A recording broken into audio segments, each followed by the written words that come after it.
front was taken over by unspecified assailants. 2 years after Nick King claimed the streets of LA, the true crime developers brought gamers to the city that never sleeps. In a game that says despite this being the home of Broadway, crime doesn't sleep either. So how does this sequel compare to Streets of LA? Let's see with a review of True Crime New York City for the Nintendo GameCube. A new setting means playing as a new hero and a new story. Playing as gangster-turned-cop Marcus Reed, you embark on a city-wide quest to take down a powerful New York drug cartel. There is more to the game's dramatic story that raises the stakes for Marcus and the organized crime unit as a whole, but I'd rather not run the risk of giving you spoilers. Just know it's a compelling story with only one loose connection to Streets of LA, so you can still be invested in it even without having played the first game. Visually, this game is about the same as Streets of LA. Good graphics for a third-party 2005 GameCube game with decent animations, average character models, and really good lighting. Times Square in particular is quite a sight to take in. But True Crime New York also makes an improvement in rendering more pedestrians than Streets of LA. It's a great way to make this large open world feel more alive while at the same time creating a lot of potential victims for reckless driving. Whoa, bitch, get out the way, get out the way, bitch, get out the way. New York is a city where walking is more common than driving among people who've lived there a long time, so it's a great detail the game bothered to get right. Unfortunately, it's not all good news for the graphics and performance, as New York has some very noticeable bugs and glitches.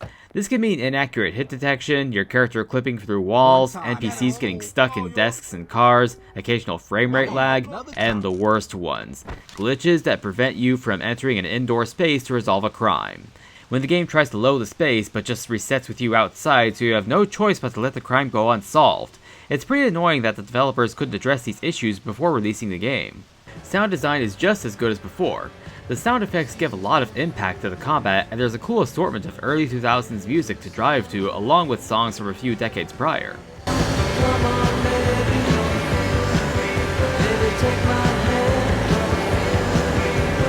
The voice acting is also made of seasoned actors delivering solid performances, with some familiar voices from Mickey Rourke and Morpheus himself, Lawrence Fishburne. I got good people out there watching my interests, but your badge and skills are a unique combination. I'm not asking you to do it for free. If you've got ethical issues with that, think of it as an allowance. But please, do not turn your back on your father. The sequel has similar gameplay to the original, but with some notable changes. First, the open world feels bigger and a lot more populated than the original. Yes, a lot of NPCs recycle dialogue and often aren't very intelligent, but the larger amount of pedestrians and cars to dodge still help this game to feel more immersive.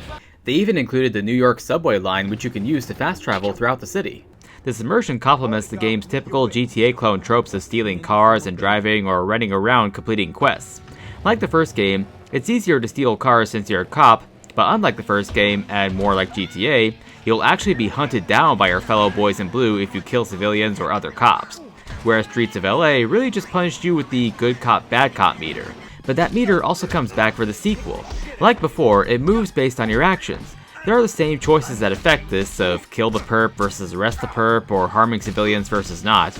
But you can make other small choices like turning in evidence to earn points towards being promoted, which means getting a raise in your salary and unlocking more weapons and cars. Or you can sell evidence to pawn shops, which gets you more money faster for buying cars and weapons. It's an interesting morality factor of easier and faster but wrong versus harder and taking longer but morally correct. It's all up to you what kind of balance you want to have between honest cop and crooked cop. Along with story missions, you have optional side quests to do for the police, as well as influential crime bosses. These bosses are very gray area in that they're not looking to be supervillains like the game's main antagonists. They want you to enforce their extortion and money laundering schemes in exchange for money or useful information about bigger criminals, which often leads to this threaten minigame used to extort or interrogate. These minigames present pretty good challenges with using the right bits of coercion at the right time to get them to fold, and the side quests play into the morality issue of the game. Of course, it can be a bit difficult to reach these quests when crimes seem to pop up every minute as you're driving along. This can be annoying, but the crimes themselves have a lot of variety, which gives you chances to approach each crime your way using your badge, or more commonly, weapons and combat moves you've unlocked. Plus, resolving more crimes, especially taking down chop shops, actually reduces the crime rate in each area of the city until it's considered clean of all crime, which in turn boosts your good cop points to lead to more promotions. This provides more motivation to look out for crimes that pop up and take the time to go out of your way to resolve them. A lot of gameplay mechanics return from Streets of LA, like the zoom in, slow motion aim, and jumping while shooting, but aiming and shooting feel more precise here. This was the year that third-person shooters in general started getting better and using wall cover with lock-on aiming, both of which are used here to the benefit of the gameplay. There's also the return of stealth takedowns and hand-to-hand combat. During daytime, you can head to dojos and buy additional combat styles and a few moves for hand-to-hand combat. It's cool when you buy some more of the flashier styles and a useful counter or two, but I prefer the combat of the first game, which felt more dynamic and had little tutorials on how to pull off each new badass move. Tutorials which are missing in the sequel.